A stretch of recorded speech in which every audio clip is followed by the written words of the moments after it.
2009 à Bourg-la-Vache, petit village savoyard au bord du lac Léman, l'affaire des 3 noyés ébranle les esprits français, et plus particulièrement ceux de cette commune de 53 habitants. 5 ans après les faits, le journaliste Maurice Tiroir, travaillant alors pour TV8 Mont-Blanc, décide de se rendre sur les lieux afin de donner une voix et un nouveau souffle à ce village dont les 32 habitants restants sont bien décidés à faire table rase du passé. De ce voyage à Bourg-la-Vache en 2014, notre confrère n'en sortira pas indemne. Un événement tragique l'empêchera de mettre un terme à ce reportage.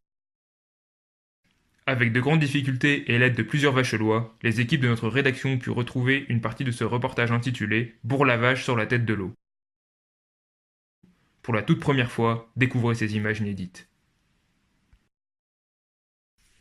Longtemps méconnu, puis soudainement et tragiquement surmédiatisé, le village de Bourg-la-Vache souffre d'un isolement certain.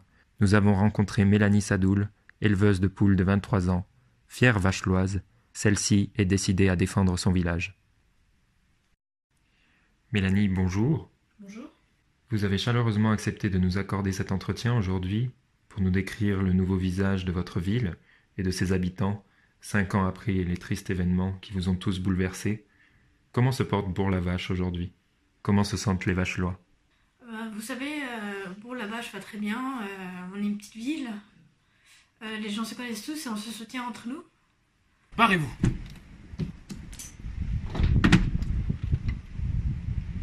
Malgré ce qui s'est passé il y a quelques années, 5 ans maintenant, Bourg-la-Vache a réussi à renaître de ses cendres. Et quelle est votre situation actuelle?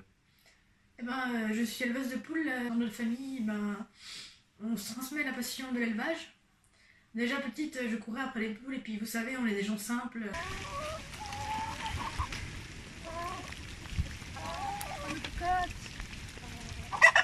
Alors celle-là, elle s'appelle Muriel. C'est ma poule préférée parce qu'elle prépare 8 œufs par semaine à peu près. Et puis c'est ma petite belle cocotte, voilà. Je l'aime beaucoup. Monsieur Sadoul, le maire de Bourg-la-Vache, s'est personnellement investi, je crois, pour réinstaurer une atmosphère sereine et paisible. Vous diriez que Bourg-la-Vache est une ville active désormais? Oui, grâce à M. Sadoul, il y a pas mal d'activités qui n'existaient pas avant. Par exemple, la kermesse de l'école primaire. Il y a la fête de la Croziflette en mai. Et puis on se fait des petits tournois de Scrabble avec Gisèle à côté.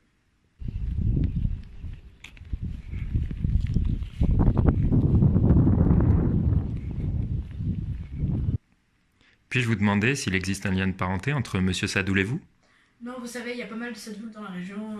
C'est quand même le grand-oncle de ma mère, mais on n'est pas vraiment de la même famille.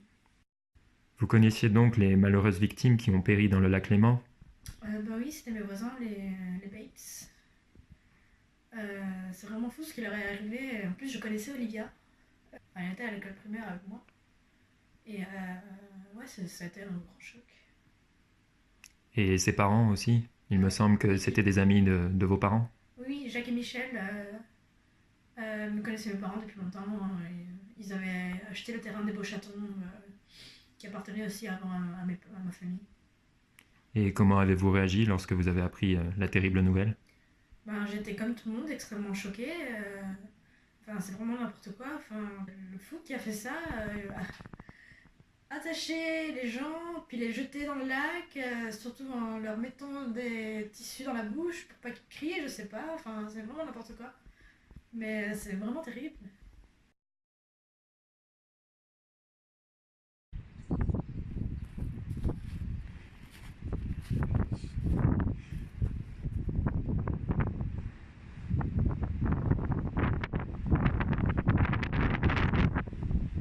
Mais vous, personnellement, Mélanie, vous n'avez quand même pas une idée de qui pourrait être derrière tout ça? Non, on se connaît tous ici, on est tous voisins, je vois absolument pas qui est-ce qui aurait pu faire ça. Ça doit être sûrement un étranger, il y en a souvent qui passent, qui restent dans les auberges alentours, mais je pense pas que ce soit quelqu'un que je connais, non. Et vous ne pensez pas qu'il pourrait s'agir de représailles liées à l'achat du terrain par la famille Bates, du terrain des Beauchatons, il me semble? Oui, c'est les Beauchatons, mais c'est absolument n'importe quoi. J'ai vu dans les journaux, comme tout le monde, qu'ils accusaient la Savoie libre. Mais je suis très amie avec leurs dirigeants et puis même les membres de ce groupe. Et franchement, ils sont très sympathiques. Je bois le thé tous les dimanches avec eux. Tout se passe bien, ils sont complètement pacifiques, super sympas. Ils ne feraient jamais ça. Donc selon vous, il n'y a vraiment aucun coupable à Bourg-la-Vache? De toute façon, tout ça, c'était il y a 5 ans, c'est fini hein, maintenant. Puis c'est pas que je veux que vous partiez, mais ça commence à faire l'heure là.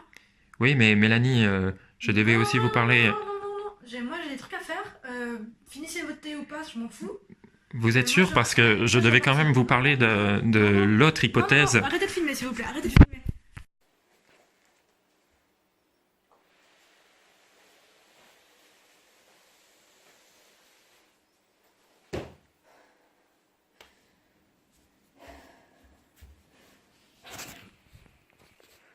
Putain, comment ça s'éteint?